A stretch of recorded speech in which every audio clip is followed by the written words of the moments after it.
Good evening, नमस्कार, स्वागत है आप सभी का। आप देख रहे हैं एक्शन एनालिसिस और स्टैट्स से भरपूर देश का सबसे बड़ा cricket show cricket predictor, sponsored by 1xBet। मैं हूं आपके साथ सुजाता और आईपीएल सीजन 18 का सिलसिला लगातार आगे बढ़ रहा है और अब आ गया है मैच नंबर 33 जो होने वाला है Delhi Capitals versus Rajasthan Royals.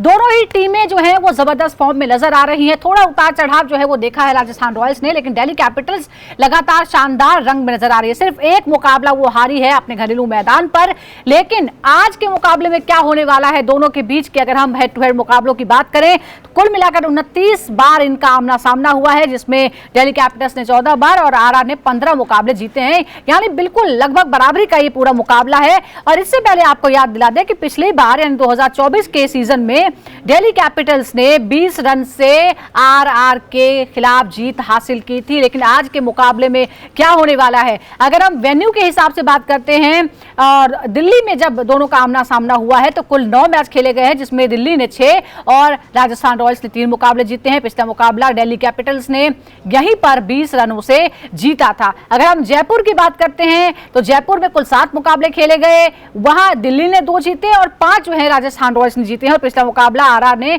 IPL में 12 रनों से यहां पर जीता था। तो ये आंकड़े हम बता रहे हैं, लेकिन क्या यही आंकड़े इस बार भी दोहराए जाएंगे? इस बार जो फॉर्म है दोनों ही टीम्स का और जो प्रदर्शन अब तक देखने को मिला है, इस पर हम बात करते हैं। हमारे साथ 2 खास मेहमान जुड़ गए हैं। हमारे साथ हैं पूर्व अंतर्राष्ट्रीय और आईपीएल अंपायर अनिल चौधरी जी और साथ ही सीनियर स्पोर्ट्स जर्नलिस्ट ताउजेजवी।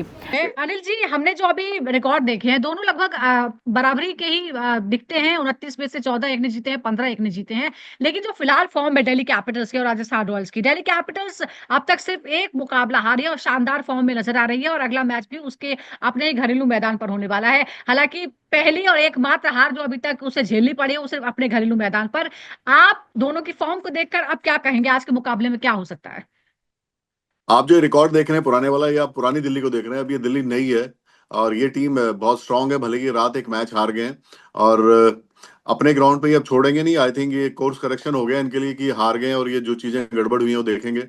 अच्छा वाला मैच पकड़ा हुआ था रात इन्होंने और बिकॉज ऑफ वो जो मिडिल ऑर्डर में थोड़ा सा गड़बड़ हुआ, अक्षर पटेल ने कुछ चांस लिए, हालांकि जो मेन बॉलर है उसको अच्छा खेल गए।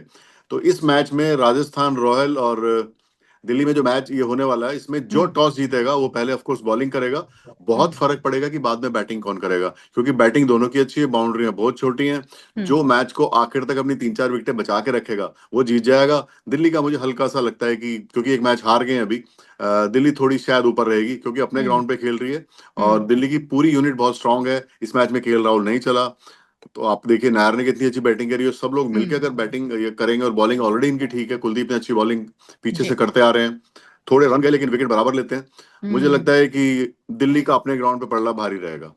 दिल्ली का अपने ग्राउंड पर पलड़ा भारी रहेगा, लेकिन ताउस अब तो ये जो सवाल है ना होम ग्राउंड का, ये बिल्कुल बेमाने ही हो गया है। लेकिन फिर से होम ग्राउंड में ही परीक्षा होने वाली है दिल्ली कैपिटल्स की। आपको क्या लगता है, क्या मुंबई के खिलाफ जो मैच हुआ उससे सबक लेकर अब दिल्ली अलग तरीके से फिर से एक बार जीत की राह पर लौटेगी? क्योंकि शायद 200 रन से ज्यादा कंसीड करना एक बहुत मुश्किल में डाल गया था टीम को।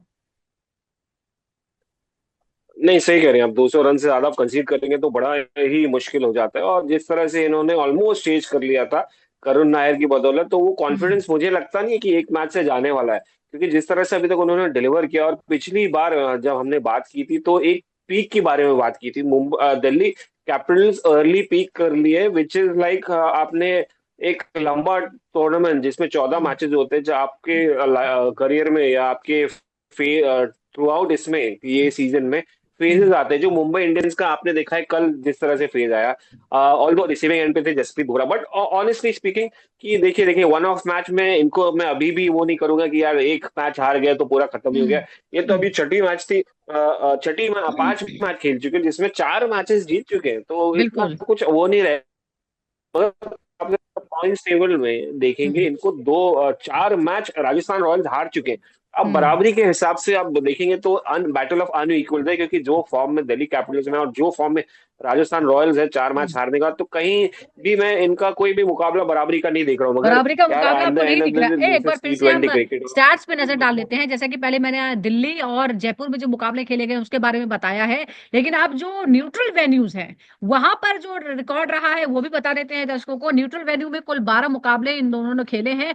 इसमें भी दिल्ली कैपिटल्स जो है वो 6 मैच और आरआर ने 6 मैच जीते हैं, यानी यहाँ भी बराबरी पर मुकाबला छूटता है। पिछला मुकाबला दिल्ली कैपिटल्स ने आईपीएल 2022 में 8 विकेट से जीता था किसी न्यूट्रल वेन्यू पर। आप जरा दिल्ली बनाम आरआर के बीच में आप सर्वाधिक रन बनाने वाले खिलाड़ियों की भी बात कर लेते हैं। अजिंक्य रहाणे ने सबसे ज्यादा राजस्थान रॉयल्स की तरफ से 601 रन बनाए हैं। ऋषभ पंत की बात करें तो वो दिल्ली कैपिटल्स में रहते हुए 400 रन उन्होंने बनाए। संजू सैमसंग ने राजस्थान रॉयल्स की तरफ से 387, जोस बटलर ने आरआर की तरफ से 365 और डेविड वार्नर ने 342 रन बनाए हैं दिल्ली कैपिटल्स की तरफ से। अगर हम गेंदबाजों की भी बात कर लेते हैं उनकी भी हम जिक्र करेंगे, लेकिन अनिल जी यहाँ आप देखिए, आप पुराने रिकॉर्ड जो है वो बराबरी पर छोड़ते हैं इन दोनों ही टीम्स को। अगर हम अलग अलग खिलाड़ियों की बात करें इस वक्त आपको क्या लगता है, क्या ऐसा बदलाव किया है दिल्ली कैपिटल्स ने, और कौन से ऐसे खिलाड़ी होंगे जो आगे भी जीत को में सबसे बड़ी भूमिका निभाएंगे? देखिए, जो कुलदीप यादव बॉलिंग कर रहे हैं, जो अक्षर पटेल इनके पास आ गए हैं, पहले मेरा जमीन आसमान का फर्क है। केएल राहुल जितने बढ़िया फॉर्म में इनके पास आ गए हैं, इससे बहुत फर्क पड़ेगा। और मैं बता रहा हूँ कि थोड़ा जो फैक्टर रहने वाला वो टॉस का रहेगा, क्योंकि जो हम्म। बाद में बॉलिंग करता है उसको बहुत नुकसान है। आप बात कर रहे थे अभी 200 रन की, यहाँ जो भी टीम जीतेगी उस कम से कम 220 रन चाहिए, 200 से बात नहीं बनेगी। ये तो कल का आप छोड़ दीजिए वन ऑड हम्म। इंसिडेंट, क्योंकि जो पिच और जो ग्राउंड दिल्ली का है वो बहुत फास्ट है। और हम्म। होता क्या है, छोटे ग्राउंड में वो बैट्समैन भी जो कभी ऊंचा शॉट नहीं मारते या इतना हिम्मत नहीं करते, वो भी ट्राई करते हैं, और आजकल ऐसे बैट आते हैं वो सब शॉट लगते हैं। तो हम्म। यहाँ मैच जो 220 बनाएगा वही जीतेगा, 200 वाला नहीं जीतेगा। आप हम्म। वन ऑड गेम छोड़ दीजिए। बॉलिंग की जहां तक बात है, राजस्थान का भी पिछले मैच में देखिए कुछ बहुत ज्यादा क्लिक नहीं कर रहा है। राजस्थान को तो बिल्कुल, मतलब आरसीबी ने बिल्कुल 9 विकेट से ही हरा दिया। बिल्कुल इफेक्टिव बॉलिंग नहीं, जबकि पिच में दम था जयपुर की। मुझे लगता है कि दिल्ली बॉलिंग में इनसे काफी आगे है। और दिल्ली को अगर कुछ अलग से जैसे रात कर दिया कुछ कर दें तो, नहीं तो दिल्ली इनके हाथ नहीं आएगी, दिल्ली आराम से जीत जाएगी। एक और हम्म। पॉइंट है जो गड़बड़ करेगा, वो सिर्फ ये टॉस वाले ही है। कहीं अगर जी। आपकी पहले बैटिंग आ गई और बाद हम्म। में बॉलिंग आ गई तो 15-20% का फर्क पड़ने वाला है, क्योंकि बैटिंग में राजस्थान भी कम नहीं है। और हम्म। राजस्थान की टीम आप देखिए, थोड़ी मूडी टीम है। मतलब सारे वो प्लेयर हैं और वो क्लिक कर गए तो वो किसी को भी नहीं छोड़ेंगे। आप हाँ।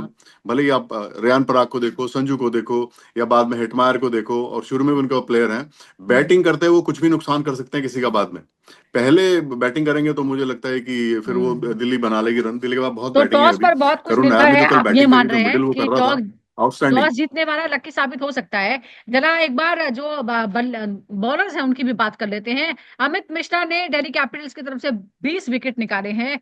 परवेज महरूफ की बात करें तो दिल्ली कैपिटल से 11, कसिगो रबाडा दिल्ली कैपिटल से 9 विकेट उन्होंने लिए हैं। जयदेव उदानकट की बात करें आरआर की तरफ से 9 विकेट, और शेन वॉटसन ने आरआर की तरफ से 9 विकेट लिए हैं। ताउस यहाँ जो हम अभी बात कर रहे थे कि कौन सी टीम में कौन से ऐसे बड़े बदलाव हुए हैं जिसकी वजह से इस बार इस अलग रंग में जो है वो टीमें नजर आ रही हैं। देखिए काफी बदलाव तो देखिए, अगर दिल्ली कैपिटल्स की बात करेंगे तो छोटे बदलाव हैं, ज्यादा बड़े नहीं। फैफ डुप्लेसी जैसे उनको इंजर्ड इंजर्ड भी है, मगर करुण नायर को लेके आ गया तो कल फर्क पड़ गया उससे। और ज्यादा मेजर आप नहीं देखेंगे कुछ ज्यादा इंटरेस्टिंग बदलाव जो हम्म। ज्यादा डिफरेंस कौन से लेके आए बॉलर्स हो हैं सकते हैं टूर्नामेंट में, जिनकी बट बड़ी भूमिका आई थिंक होगी इस वो मुकाबले में? नहीं, बड़े देखिएगा again we have to take the spinners into accounts, और खास करके जोफ्रा आर्चर भी हम्म। राजस्थान रॉयल्स की तरफ से। तो कहीं ना कहीं मुझे लगता है कि स्पिनर्स का रोल मिडिल ओवर्स में, ऑल्दो आप एक स्टैटिस्टिक्स बताते हैं जिसमें तेज गेंदबाजों की विकेट ज्यादा हम्म। रहती है, स्पिनर्स की कम रहती है, मगर वो जो हम्म। मिडिल ओवर्स रहता है ना जहां पर आपको रुकाना रहता है, तो वो बड़ा इंपॉर्टेंट रहता है उसमें। तो आप देखेंगे कि अक्षर पटेल और कुलदीप यादव का रोल उतना ही बड़ा इंपॉर्टेंट रहेगा हर हम्म। आप मैच दिल्ली कैपिटल्स खेलेगी तो कहीं ना कहीं मुझे लगता है कि स्पिनर्स का जो रोल है वो बहुत हम्म। ज्यादा इंपॉर्टेंट है। चाहे वो विकेट्स नहीं निकाल पाए, हम पेस बॉलर्स के साथ मैच नहीं जी। कर पाए, जो नए गेंदबाजों को विकेट मिलती है नई पावर प्ले अब में। जरा हमने मगर बैट और जब या बॉल और बल्ले की हमने बात कर ली है ताऊस, तो जरा एक बार बैटल पर भी नजर डाल लेते हैं। एक बड़ी इंटरेस्टिंग बैटल मेरे सामने है, फाफ डुप्लेसिस और जोफ्रा आर्चर की। आप भी उनका जिक्र ही कर रहे थे अभी। 18 गेंदों का एनालिसिस है, 22 रन बने हैं, 2 बार आउट, 60 डॉट बॉल्स, 1 चौका 1 छक्का, 122 का स्ट्राइक रेट है। अनिल जी, क्या शुरुआती ओवरों में दबाव डाल सकेंगे? हालांकि जोफ्रा आर्चर जो हैं वो सबसे महंगे एक ओवर कराने वाले बॉलर्स में सबसे अव्वल हैं। अ, जैसे मैंने बोला कि पिच का बहुत रोल है। कल आपने देखा होगा कितना इवन बाउंस है, कितना बढ़िया कैरी है। आर्चर एक आध आउट कर सकते हैं, लेकिन इस पेस ग्राउंड पे मुझे लगता नहीं वो इतना कुछ प्रॉब्लम करने वाले हैं। और हम्म। आर्चर का ना वो आर्चर का भी क्या है कि रिदम के ऊपर है। जिस दिन करेंगे अच्छी करेंगे, लेकिन अगर मार खाने पे आए तो पीछे 76 दे दी एक मैच में उन्होंने। हम्म। तो ऐसे बॉलर को जिसका कंसिस्टेंसी लैक करता है, मैं इतना नहीं मानता। उनसे बेटर तो जी। मोहित वगैरह डालते हैं जो स्लो है लेकिन पेस इतना अच्छा मिक्स करते हैं। हम्म। और स्पिनर्स में इनके दोनों स्पिनर उनके हसरंगा और उनसे अच्छी बॉलिंग कर रहे हैं। हम्म। और उनको आइडिया है कि छोटी बाउंड्री पे बॉलिंग कैसे करते हैं, बिकॉज प्रैक्टिस वो इसी ग्राउंड पे कर रहे हैं। इस बात का बड़ा फर्क पड़ता है कि जी। आप किस इस ग्राउंड पे, आपको ग्राउंड का हर कोना पता होता है। तो I think daily better position में बॉलिंग में भी। एक और बैटल है हमारे सामने, संजू सैमसन वर्सेस कुलदीप यादव। 41 गेंदे, 50 रन, एक बार आउट, 13 डॉट बॉल्स, 3 चौके, 2 छक्के और 122 का स्ट्राइक रेट है। ताउस, क्या कहेंगे कुलदीप यादव के बारे में? आप बात अभी कर भी रहे थे, जब आमना सामना हुआ है लगभग बराबरी पर ही छूटा है इस मुकाबले में। क्या कुलदीप बाजी मारेंगे या फिर सैमसन जो है वो उनको जवाब देंगे? देखिए, सैमसंग का फॉर्म मुझे लगता नहीं इतना कुछ कन्विंसिंग लग रहा है, नजर आ रहा है। हम्म। अब मुझे तो एज ए कैप्टन अभी तक तो उनको आ जाना चाहिए था। अंदर reason behind Delhi Rajasthan right. Royals lacking is Samson's inconsistency. और मुझे लगता है कहीं ना कहीं कुलदीप यादव, यार आप अगेन जो अनिल भाई ने कहा सही कहा है कि भाई उनको पता है ग्राउंड की महत्वता क्या है, किस तरह से हम्म। गेंदबाजी करना चाहिए। और ग्राउंड छोटा है तो उनको किस तरह से लेंथ डालनी चाहिए, उनको इनवाइट करना चाहिए या उनको रन चोक करना चाहिए, तो वो हम्म। इंपॉर्टेंट रोल रहेगा। But hmm. Again Sanju Samson नए गेंदबाज, नए ओपन करते हैं, पावर प्ले में खेलते हैं, कितना हम्म। लंबा खेलेंगे कि वो कुलदीप और यादव को कुलदीप का फेस जो करे, फर्स्ट स्टेज कॉन्फिडेंस में है वो भी आएंगे, बढ़ा हुआ सेकंड है स्टेज में, लगातार, जो है वो वो अच्छी इंटरेस्टिंग रहेगा, वो प्रदर्शन नजर कर रहे हैं चैंपियंस ट्रॉफी में भी। इस बीच एक और बैटल है हमारे सामने, केएल राहुल वर्सेस संदीप शर्मा। 84 गेंदों का एनालिसिस है, 93 रन, एक बार आउट, 31 डॉट बॉल्स, 8 चौके, 2 छक्के, 110 का स्ट्राइक रेट है। अनिल जी, ये भी लगभग बराबरी का ही मुकाबला लगता है, लेकिन राहुल का जो हालिया फॉर्म है, एक मैच को छोड़ दे तो वो जबरदस्त फॉर्म में नजर आ रहे हैं। आपको लगता है कि संदीप उन्हें कोई चुनौती पेश कर पाएंगे? देखिए, संदीप किस तरह के बॉलर है कि वो स्पीड तो उनका है नहीं, वो स्विंग पे काम करते हैं। और उनको वो बैट्समैन जो जबरदस्ती मारने जाएगा उसको वो अटका लेते हैं। हम्म। लेकिन केएल राहुल का जो बैटिंग स्टाइल है, वो जिस तरह खेलते हैं वो बॉल की मेरिट पे खेलते हैं, तो उनको ज्यादा प्रॉब्लम होने वाली नहीं है। हम्म। राहुल उस तरह की बैटिंग नहीं करते हैं कि बिना देखे इनसाइड आउट मार दिया, कुछ बना के शॉट मार दिया, पीछे कुछ कर दिया। तो संदीप से उनको कोई लंबी चौड़ी प्रॉब्लम नहीं होगी। संदीप तब प्रॉब्लम करेगा जब हम्म। आपको जबरदस्ती मारने जाएंगे, क्योंकि उसका पेस ऐसा है कि बॉल आती नहीं है। मुझे जी। लगता नहीं कि जो फॉर्म है केएल राहुल की, संदीप शर्मा उनको कोई दिक्कत करेंगे। संदीप का बस वो, क्योंकि संदीप का पेस बड़ा स्लो है, आप बड़ी जल्दी एडजस्ट हम्म। करके मार सकते हो। और अगर जी। आप कन्वेंशनल वाली बैटिंग करते हो, लेकिन आप हम्म। उल्टे सीधे शॉट मारोगे तो संदीप आपको फंसा लेगा। तो KL ji. Rahul I think आराम से बिल्कुल, उनको और डोमिनेट केएल करने राहुल वाले से हैं। ये आप एक्सपेक्ट नहीं करते हैं। तो आज की गेम में फेवरेट कौन है, डीसी या आरआर?